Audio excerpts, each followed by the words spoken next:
अच्छी पार्टी के लिए। लोग ठीक कहते हैं, अपना देश अपना होता है और अपने दोस्त अपने। वो तो है। और अपनी गर्लफ्रेंड अपनी। I love you so much. I love you too. वैसे प्रीति, मानना पड़ेगा, आजकल ऐसा रोमांस देखने को मिलता नहीं है, गाइस, मैं कुछ ड्रिंक लेके आती हूँ। Okay. Hey, can I get you a drink? I mean, क्या पियेंगे आप? क्यों? तुम वेटर हो? By the way, I'm Saurabh. और आप? देखो, अगर तुम इस दुनिया के अकेले लड़के होते तब भी मैं तुम पे कोई इंटरेस्ट नहीं दिखाती। तो ये नाम वाम पूछ के टाइम वेस्ट करना बंद करो। हेलो हेलो,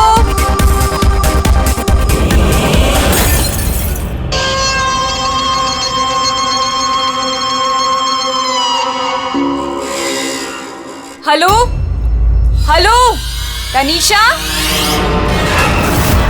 जोर से बोल, कुछ सुनाई नहीं दे रहा है। यहाँ नेटवर्क भी नहीं है। हेलो हेलो,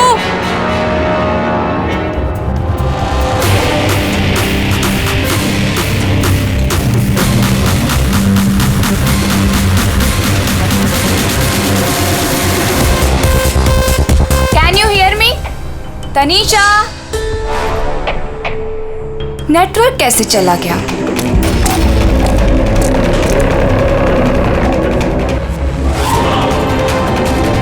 फोन क्यों नहीं लग रहा है?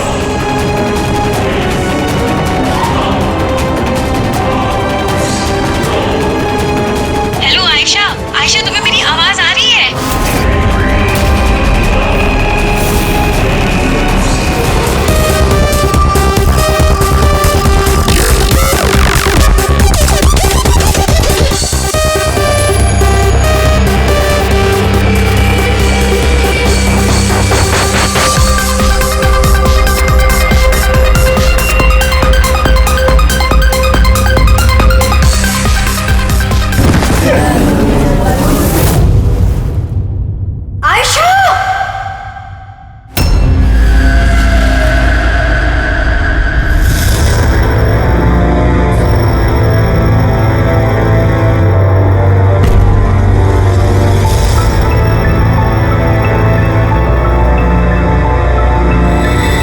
कैसे हुआ ये सब?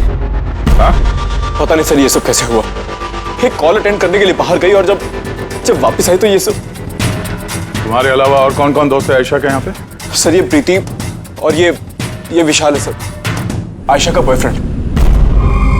देख के लगता है कि आयशा का किसी के साथ हाथापाई तो नहीं हुई है।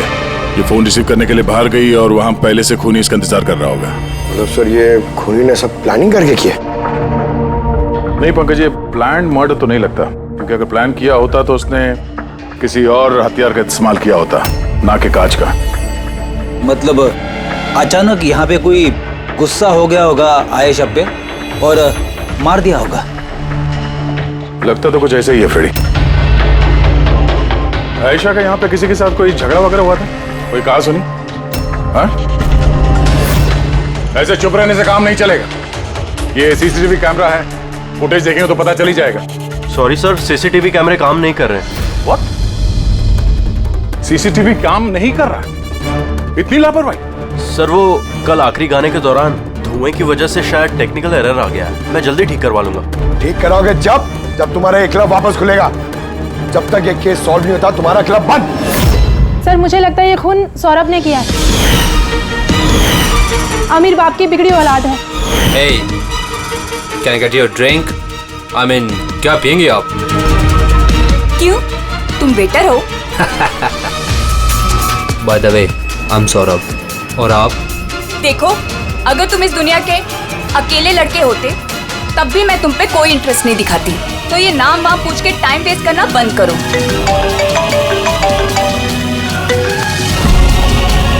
और जब आयशा ने उसे टेढ़ा जवाब दिया तो वो गुस्से में उसके पीछे पीछे बाहर तक गया था। सौरभ का? सर वो तो नहीं है। तुमसे कहा था ना मैंने, कोई भी इस क्लब से बाहर नहीं जाएगा। सर जाने नहीं दिया, शायद वो जुर्म करने के बाद ही चला गया, आयशा के अंदर आने से पहले। आयशा और सौरभ बाहर किस तरफ गए थे? सर उस तरफ।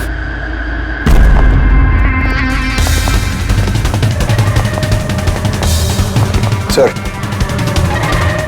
खून का निशान। तो यहां से आयशा अंदर गई थी। आगे देखते हैं। सर, ये यहां भी खून के धब्बे हैं सर। पंकज, नो नो, इतना सारा खून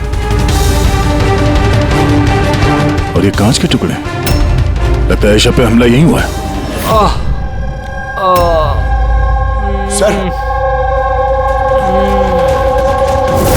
और नो, कहीं सौरभ तो नहीं? इसकी हालत बहुत खराब है। एम्बुलेंस को फोन करो जल्दी। इस क्लब में इतने सारे लोगों के बीच एक लड़की का खून हो जाता है।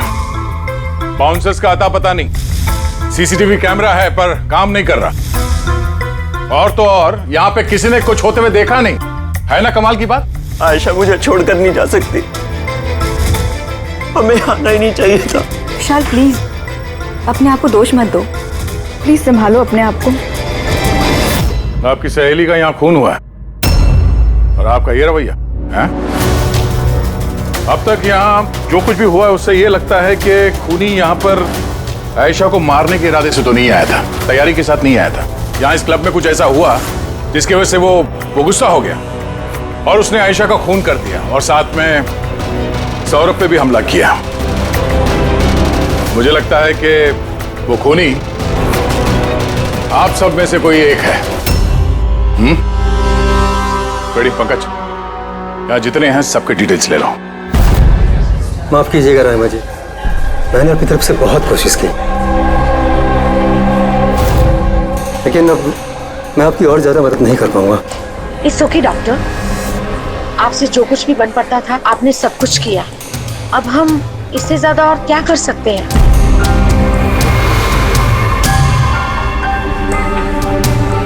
What happened, doctor? आप ठीक है ना? I am fine. अनईजी सा फील हो रहा है। Excuse me. कहाँ जा रहे हैं आप? मैं जरा वॉशरूम होकर आता हूँ। तनिषा, आयशा की मौत से पहले तुम्हारी उसके साथ फोन पर बात हुई है ना? तो क्या उस फोन कॉल के बारे में हमें कुछ डिटेल में बता सकती हो? सर, डिस्को में म्यूजिक लाउड होने की वजह से ना मैं ज्यादा कुछ सुन नहीं पाई। हाँ, पर उसको ये कहते हुए सुना। क्या हो रहा है, बता क्यों नहीं रहे हो? दर्द हो रहा है क्या? डॉक्टर के पास लेके जाओ। ये क्या कर रहे हो तुम? मतलब आयशा ये सब उस खूनी से कह रही थी? सर, उससे भी ज्यादा हैरानी की बात तो ये है कि आयशा का खूनी उसे कह रहा था वहां से भागने के लिए। बड़ी अजीब बात है। खूनी आयशा को भागने के लिए कहता है और आयशा को खूनी की चिंता है। तनिषा, एक बात बताओ, क्या उस आवाज को पहचान सकोगी जिससे आयशा बात कर रही थी? नहीं सर। सर, लेकिन अगर खूनी को आयशा की इतनी चिंता है तो फिर उसने उसे मारा क्यों? वही तो, खूनी को विक्टिम की चिंता है और विक्टिम को खूनी की चिंता।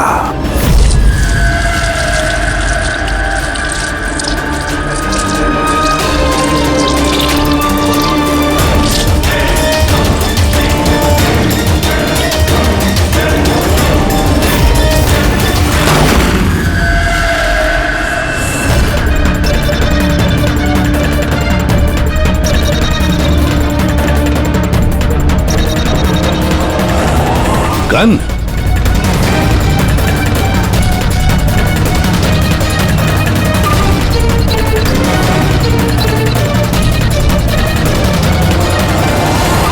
सर, इसके सर पे जो गोली लगी है उसके अलावा इसके पूरे शरीर पे कहीं भी चोट के कोई निशान नहीं है। ऐसा लगता है कि खूनी अचानक यहाँ पे आके इन पे गोली चला दी। ऐसे हुआ होगा। ये देखो, यहाँ भी खून है। एक बात समझ में नहीं आ रही सर, खूनी गन यहाँ छोड़ के क्यों गया? वो तो अपने साथ लेके भी जा सकता था गन को। वही तो बड़ी अजीब बात है कि खूनी ये गन यहाँ क्राइम सीन पर छोड़कर क्यों गया?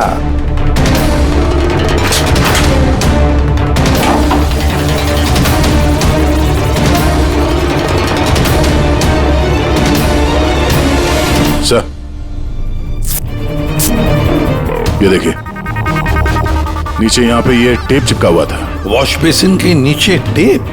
लगता है यहाँ टेप से कुछ चिपकाया था जो अभी यहाँ नहीं है। शायद इस केस से रिलेटेड कुछ हो। जरूर, देखते हैं। रहमा जी, डॉक्टर यशवंत आपके डॉक्टर थे? जी हाँ। आप लोग यहीं पे बैठे थे इसी टेबल पर?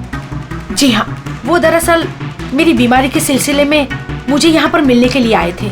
बहुत ही अच्छे और नेक दिल इंसान थे।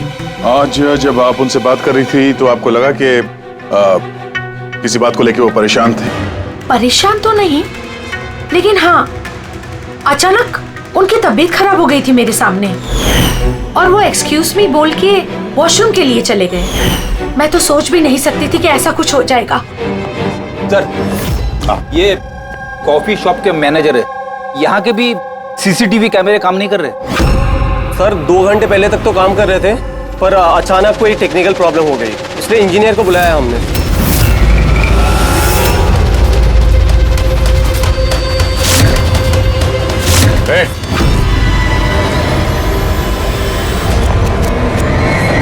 रुको जरा यहाँ ना। हेलो सर, कैसे हो आप? मेरा हालचाल छोड़ो, अब सुनाओ, तुम दोनों यहाँ क्या कर रहे हो? वो ऐसे ही टहलने आए थे। कॉफी शॉप में टहलने आए थे? कल रात तुम्हारी सहेली का खून हो गया, तुम्हारा दूसरा दोस्त रो रो के उसका बुरा हाल है, और तुम दोनों यहाँ कॉफी शॉप में टहलने आए। तो यहाँ पर भी एक खून हो गया। ये कैसा संयोग है, हैं? सच में संजोगी है सर, क्योंकि हम तो जानते भी नहीं कि डॉक्टर यशवंत है कौन। हेलो, ले आओ उसे ब्यूरो में। ओके जी, okay, thank you very much. पता है पंकज, बहुत सारे लोग थे डिस्को में जब आयशा का खून हुआ, और एक एक का फोन ट्रैक करना कि मर्डर के वक्त आयशा और यशवंत के पास तो नहीं था कोई। ये मेरी तो आंखें दर्द करने लगी है।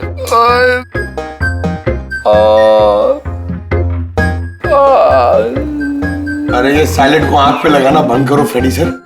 50 और लोगों के नंबर है जिन्हें ट्रैक करना है, ये काम शुरू करो। ये क्या है? सौरभ, अब कैसी है तबीयत तुम्हारी? शरीर के जख्म तो आज नहीं तो कल ठीक हो जाएंगे सर, लेकिन जो मैंने उस दिन देखा वो शायद जिंदगी भर मेरे दिमाग से कभी भुला नहीं पाऊंगा। ना मैं कल पब जाता और ना ही मुझे आयशा की चीख सुनाई देती। लेकिन आयशा के पीछे पीछे तो तुम गए थे, उसने तुमसे ठीक से बात नहीं की, इसलिए। ये बात सच है सर कि मैं आयशा के पीछे गया, क्योंकि जब मैंने उसे ड्रिंक ऑफर की तो उसने मना कर दिया सर, और इनफैक्ट उसने मेरी इंसल्ट भी की, तो मुझे बहुत बुरा लगा सर, इसलिए मैं उसके पीछे गया।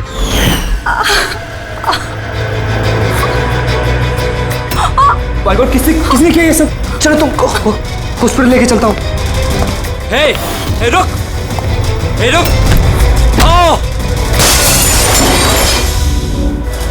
और फिर? मुझे अभी भी याद है कि सर, जब मैंने उसकी कलाई पकड़ी तो बिल्कुल भी नॉर्मल नहीं थी, वो आम इंसानों जैसी कलाई थी ही नहीं। मुझे बिल्कुल अजीब सा एहसास हुआ सर।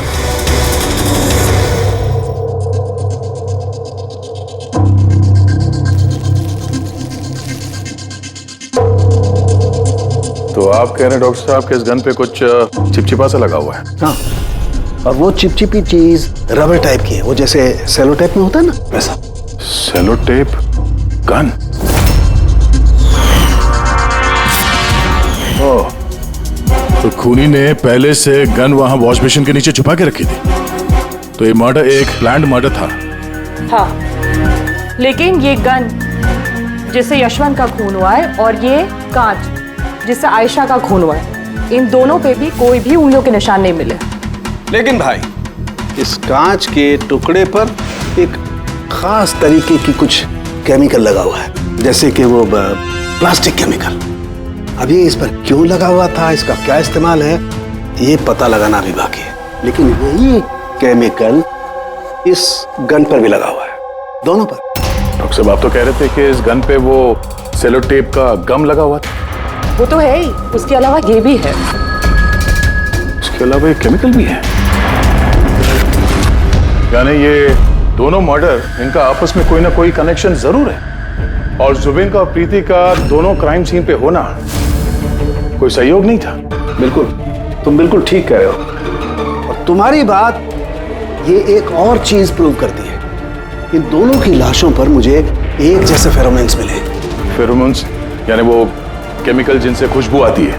हाँ, यशवंत और आयशा, इन दोनों की लाशों पर एक जैसी खुशबू। इसका मतलब बात साफ है, या तो दोनों एक जैसा परफ्यूम लगाते थे या फिर दोनों का खून ही एक ही था। जनरली एक औरत लेडीज परफ्यूम लगाती है और एक आदमी जेंट्स परफ्यूम। अब ये दोनों एक ही तरह का परफ्यूम लगाए, चांस थोड़ा कम है। यानी इन दोनों का खूनी तो एक ही है। आयशा की मौत के बारे में दो बातें पता चली है। एक उसकी दोस्त तनीषा ने बताई और दूसरी सौरभ ने बताई। तनीषा ने बताया कि खूनी ने आयशा को वहां उस पब में से भाग जाने के लिए कहा। अब दुनिया में ऐसा कौन सा खूनी है जो जिस इंसान को मारने गया है उसी से कहता है कि तू यहां से भाग जा? तो फिर खून करने आया ही था क्यों? नहीं नहीं नहीं नहीं नहीं नहीं नहीं, गड़बड़ है, कुछ ना कुछ तो गड़बड़ जरूर है। और सर वो दूसरी बात कौन सी? दूसरी बात सौरभ ने बताई। सौरभ ने कहा कि खूनी की कलाई कुछ अजीब सी थी, आम इंसान की तरह नहीं थी कलाई। शायद कलाई में रिस्ट वॉच या ब्रेसलेट हो। फ्रेडी जरा दिमाग लगा के बोलो, समझे? सर, हाँ सर, दोनों क्राइम सीन में एक नंबर कॉमन है सर। किसका क्राइम? आयशा के बॉयफ्रेंड विशाल का सर। विशाल? विशाल? ये विशाल तो कॉफी शॉप में दिखाई नहीं था, तो फिर ये कॉफी शॉप में पहुंचा कब?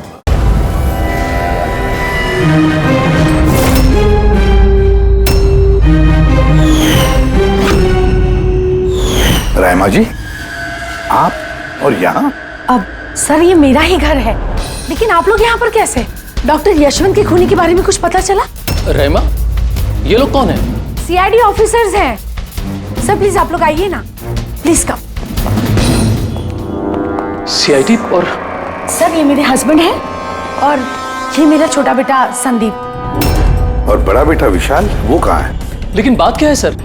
मनन जी, बात यह है कि हमें शक है कि डॉक्टर यशवंत और आयशा के खून में हमें लगता है शायद विशाल का कोई हाथ है।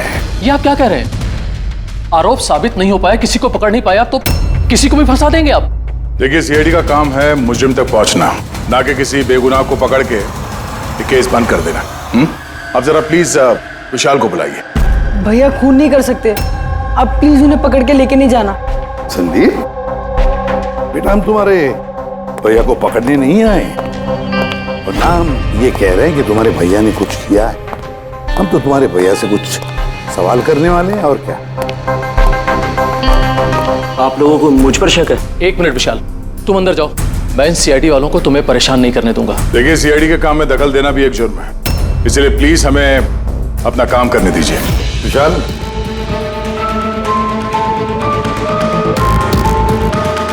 डॉक्टर यशवंत की मौत हुई थी कैफे में और तुम उस वक्त उस कैफे में थे। क्यों, किस लिए गए थे तुम? सर, मैं तो वहां पर जुबेन और प्रीति से मिलने गया था। मुझे नहीं पता था कि यशवंत अंकल वहां पर मम्मी से मिलने आने वाले हैं। आयशा के साथ तुम्हारी अनबन चल रही थी ना? मुझे बहुत बड़ा सदमा लगा है उसकी मौत का। पता नहीं उसके बिना मेरी लाइफ अब कैसे कटेगी। मैं कुछ दिन अकेला रहना चाहता हूँ। ठीक है, जा सकते हो तुम।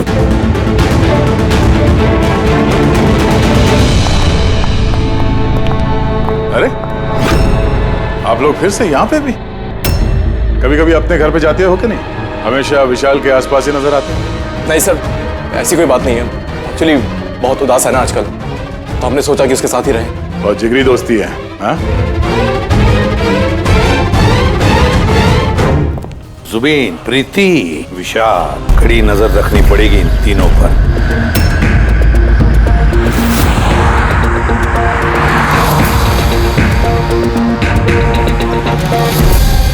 तीनों के घर पे इतने कैमरा फिट किए ना फ्रेडी सर, अगर मक्खी भी मिठाई में बैठेगी ना तो पता चल जाएगा। वैसे काम वाला, दूध वाला और सब्जी वाला, इनके जरिए खुफिया कैमरा बिठाने का आइडिया बड़ा अच्छा था। अच्छा था ना? मेरा नहीं था, दया सर का था। अच्छा? हाँ, और उन्होंने हम दोनों को यहाँ बैठा दिया ताकि हम यहाँ का सीसीटीवी फुटेज भी रिकॉर्ड करें।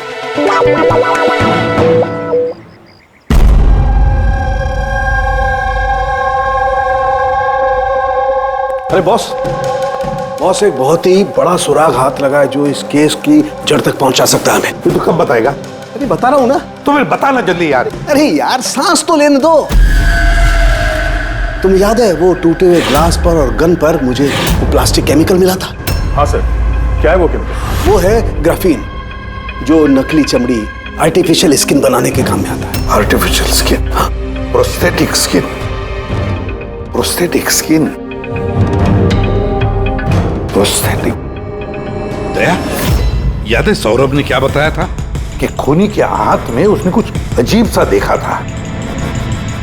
Prosthetic skin, prosthetic arm. तो ये खून किसी रोबोट के जरिए तो नहीं हो रहे? ऐसा खूनी का यूं मदद मांगना, क्या ऐसा तो नहीं कि ये खून अनइंटेंशनली हो रहे हैं बिना चाहे? नहीं दया, बिना चाहे खून कैसे हो सकता है? रही बात इस रोबोटिक आर्म की, ये रोबोटिक आर्म तो किसी के इशारे पर ही चलेगी ना। क्या सारुखे, ऐसा कोई आदमी है जो इस रोबोटिक्स में, प्रोस्थेटिक आर्म बोल, रोबोटिक आर्म बोल, पूरे रोबोट के बारे में अच्छी तरह से जानकारी रखता है? हाँ है ना, डॉक्टर जैस्मीन। मिलते हैं इस डॉक्टर जैस्मीन से।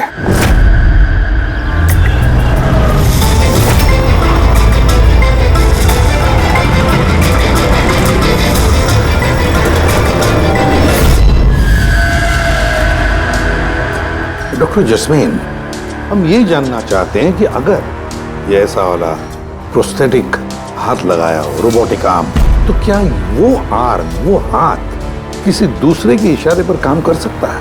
मतलब नकली बाजू लगाया गया है ए को, लेकिन इस बाजू से क्या काम करवाना है इसका कंट्रोल ए के पास नहीं बल्कि बी के पास है। क्योंकि हमें शक है कि इस केस में खूनी खून अपनी मर्जी से नहीं कर रहा है, कोई और उससे करवा रहा है। सर ये सुनने में जितना मुश्किल है दरअसल नामुमकिन नहीं है। जैनिश, जरा दामिनी को अंदर भेजो। हाँ, वही मरीज जिसका कल टेस्ट हुआ था। मरीज?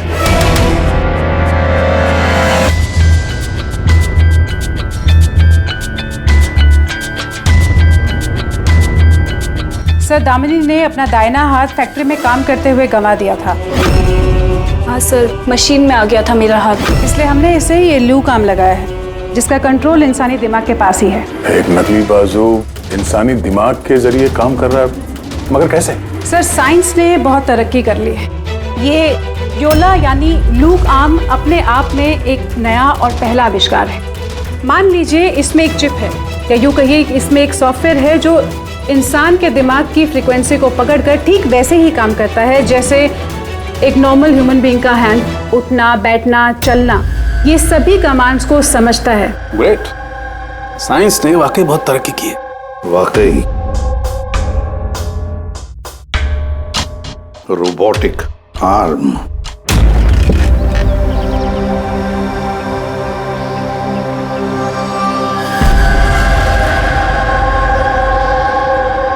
बाय। वहाँ हक कर रहा है, इधर हम दोनों गाड़ियों में बैठे हुए हैं।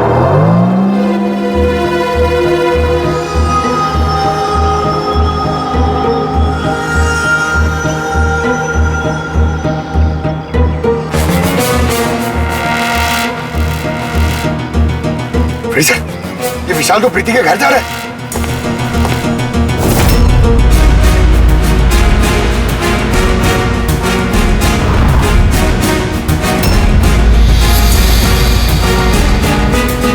विशाल, तुम टेंशन मत लो, किसी को कुछ भी पता नहीं चलेगा। हम कोई ना कोई रास्ता निकाल लेंगे, ओके? ये लो, कॉफी पी लो।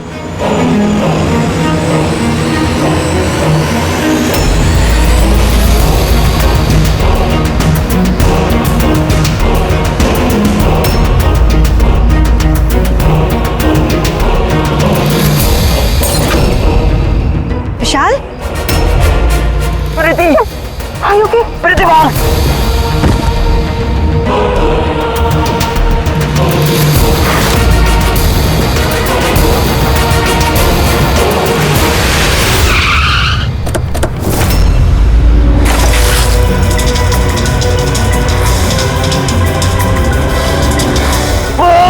विशाल, नहीं, विशाल छोड़।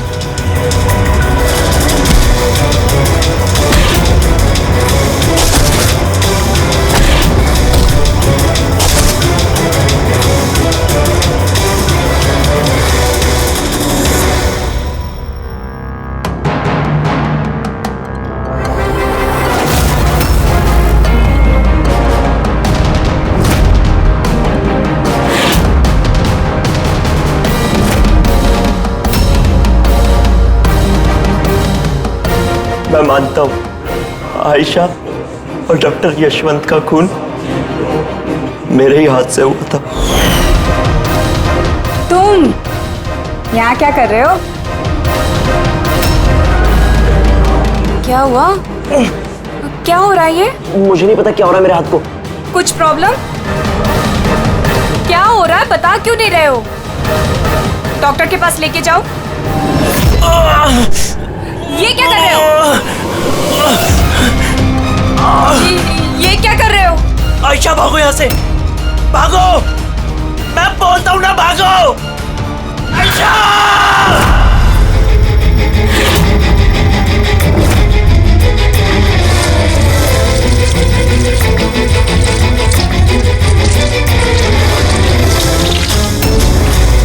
डॉक्टर निकलो यहाँ से। क्या कर रहे हो?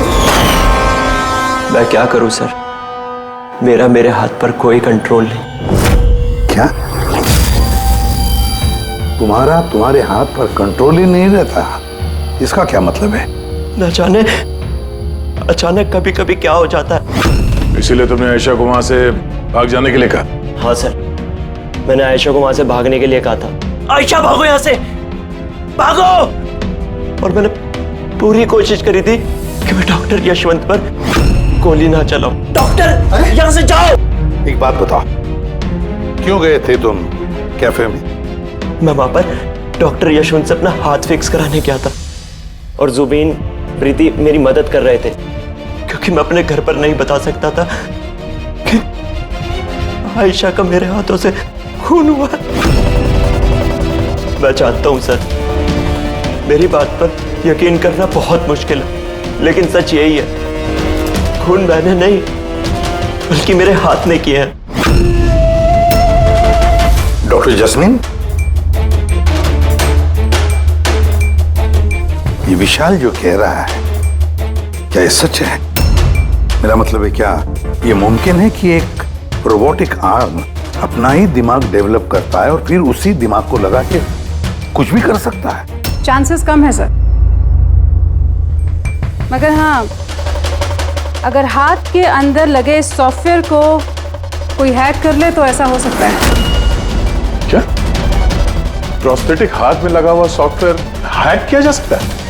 हाँ दे, हैक हो सकता है, पॉसिबल है। जब हैकर इस नकली हाथ की चिप हैक कर लेता है तो ये नकली हाथ उस आदमी के दिमाग से नहीं चलता जिसके शरीर में ये लगा है, बल्कि ये नकली हाथ चलता है हैकर के दिमाग से। मतलब किसी ने विशाल के इस रोबोटिक आर्म के सॉफ्टवेयर को हैक किया और फिर उससे खून करवाया। सर, इससे अच्छा तो मैं एक बाजू के सहारे ही अपनी जिंदगी काट लूं, जो हाथ दूसरों की जान का दुश्मन बन जाए। ऐसा हाथ मुझे नहीं चाहिए सर। विशाल, एक बात बताओ, जब तुम्हारा ये हाथ तुमसे कहता है कि वो किसी को मारना चाहता है, तब तुम क्या सोचते हो? क्या होता है तुम्हारे दिमाग में? कैसी अवस्था होती है तुम्हारी? सर, 2-3 मिनट लगते हैं। मैं पूरी कोशिश करता हूं अपने हाथ को काबू में करने की, लेकिन 2 मिनट के बाद जीत मेरे हाथ की होती है सर।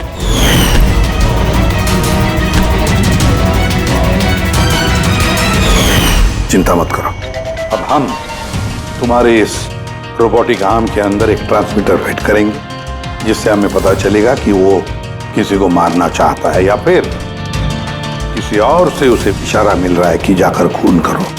ये भी हमें पता चल जाएगा। वैसे एक बात बताओ विशाल, ये तुम्हारा असली हाथ गंवाया कैसे? सर मैं पिछले साल खंडाला जा रहा था और एक रोड एक्सीडेंट।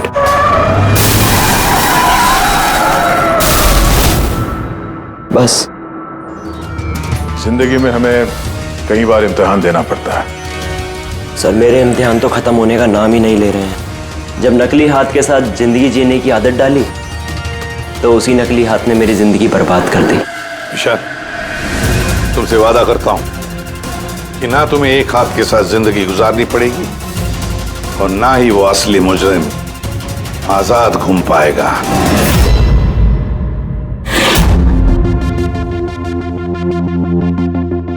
विशाल, मुजरिम ने पहले विशाल से आयशा का खून करवाया।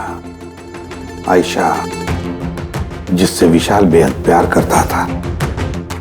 फिर खून करवाया डॉक्टर यशवंत का जो विशाल की मदद करते थे। और फिर जान लेनी चाहिए प्रीति की जो विशाल की दोस्त थी।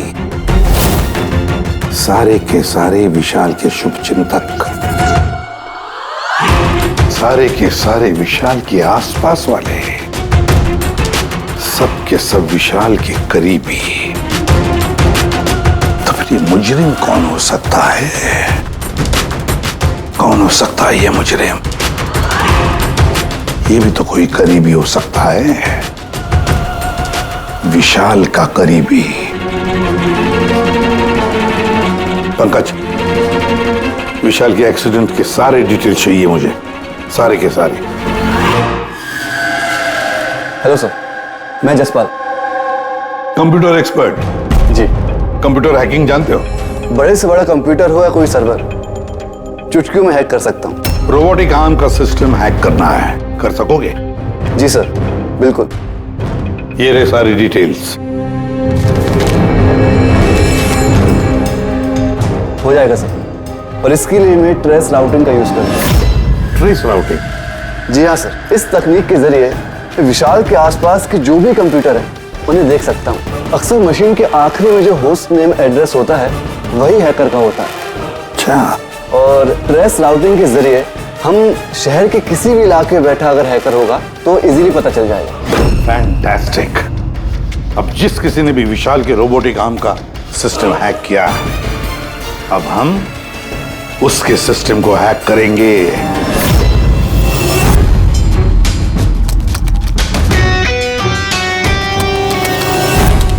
ये देखिए सर, इस वक्त विशाल के आसपास ये सारे कंप्यूटर चालू हैं और इन्हीं में से एक कंप्यूटर है उस हैकर का।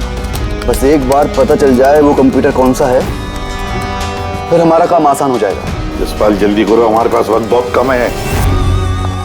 विशाल ने आज मुझे घर पे क्यों बुलाया है? अंकल आंटी भी नहीं है और पता नहीं क्या बात है।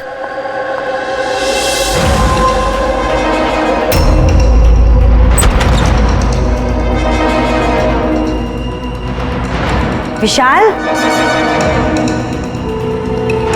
विशाल। प्रीति, यार तुम जानते हो तुम्हें मुझसे खतरा है, उसके बाद भी तुम यहाँ पे दोबारा आ गई।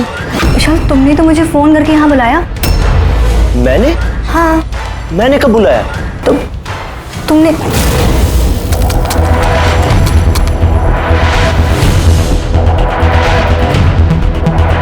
वो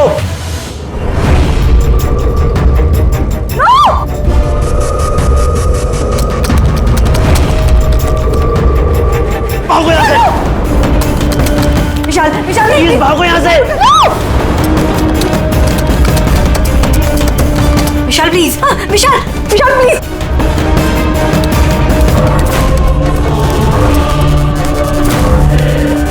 यस सर, उस हैकर की लोकेशन मिल गई है।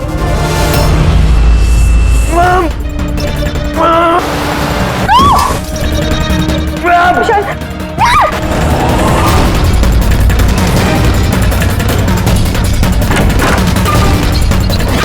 और आप यहाँ पे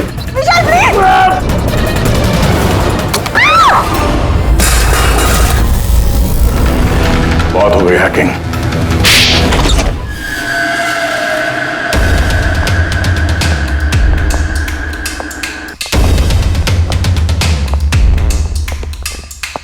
फिर आ गए आप लोग। अब ये मत कहिएगा कि आप विशाल को पकड़ने के लिए आए। जी नहीं, हम विशाल को पकड़ने नहीं आए, खूनी को पकड़ने के लिए, जो इस वक्त यहां पर मौजूद है। खूनी और यहां पर क्या कह रहे हैं आप? अब अपना झूठा इल्जाम आप किसके ऊपर लगाने आए हैं? मनन जी, पिछले साल एक गाड़ी का एक्सीडेंट हुआ था कंडाला में। 3 लोग थे उस गाड़ी में।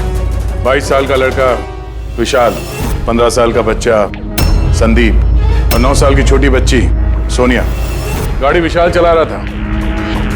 कार का एक्सीडेंट बहुत बुरा था। बच्ची सोनिया की जगह पे मौत हो गई और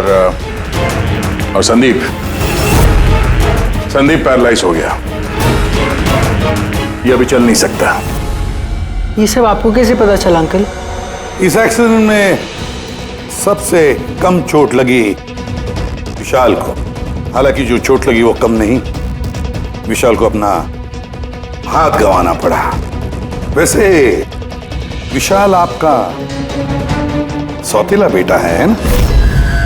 सर विशाल मेरे लिए सके से भी बढ़कर है। सर आई रिक्वेस्ट यू, आप विशाल के लिए सौतेला शब्द यूज मत कीजिए सर। आई एम सॉरी मनन जी। काश सभी माता पिता आप जैसा विचार करते हैं। काश रहमा जी ऐसा विचार करती है ना रहमा जी? वैसे आपके मन में बहुत गुस्सा है ना विशाल के लिए, क्योंकि विशाल की वजह से आपको अपनी सगी बेटी गंवानी पड़ी और आपका सगा बेटा जिंदगी भर चल फिर नहीं सकता। आप क्या कहना चाहते हैं? हम क्या कहना चाहते हैं वो अभी पता चल जाएगा। पंकज,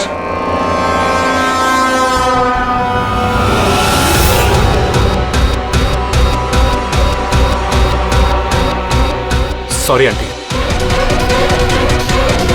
लेकिन मैंने इन्हें सब कुछ बता दिया कि आप ही के कहने पर मैंने ये सब किया। मैंने उन सॉफ्टवेयर्स को हैक किया था और मैंने सभी जगहों की सीसीटीवी कैमरास को भी हैक करके बंद किया।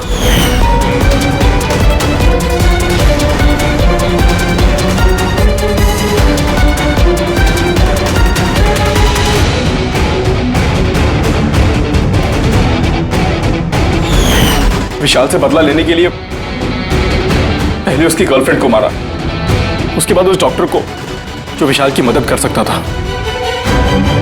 उसके बाद प्रीति पर हमला। ये सब करने के लिए मुझे आंटी ने ढेर सारे पैसे दिए थे। सुबीन, तुम इतना गिर जाओगे मैंने कभी नहीं सोचा था।